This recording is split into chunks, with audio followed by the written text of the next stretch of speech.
वफादार निज़ाम और खसूसी मेहमान किराम, तफसीली बात आपके सामने आ चुकी है।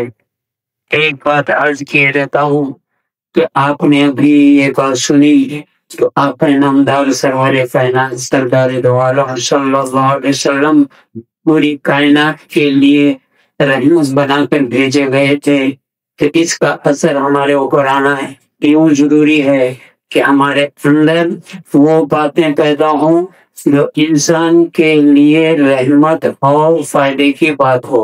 आका नामदार सल्लल्लाहु अलैहि वसल्लम ने कभी भी किसी फिरके को और किसी भी चीज को मखसूस नहीं बनाया, बल्कि ये फरमाया कि ये आम बात है। जब आपस में मोहब्बत होगी, आपस में प्रेम होगा, आपस में उल्फत होगी, तो इंसान इंसान को पहचानेगा।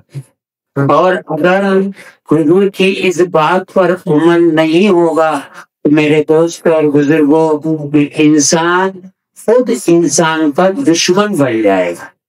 आज ये बात समझ में आती है, आप अखबारों में और आपने खबरों में पढ़ा होगा कि एक परिंदे को मारा जा रहा है तो उसकी कितनी जो है तो सामने बातें लाई जा रही हैं, लेकिन आपका नामदार सरवर कायनात सरदार दो आलम सल्लल्लाहु अलैहि वसल्लम की सीरत को न समझते हुए इंसान तो कीड़े मकोड़े की तरह कभी खत्म कर दे रहा है।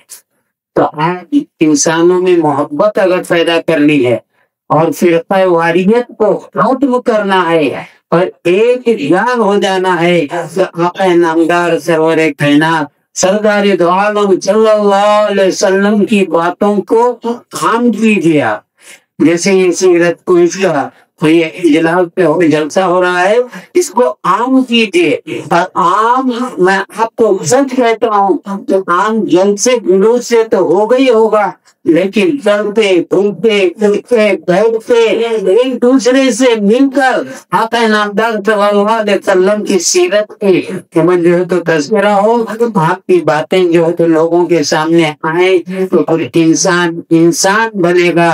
और अगर सीरत नहीं होगी तो इंसान हैवान बनेगा। अल्लाह ताला हमें सीरत पर अमल करने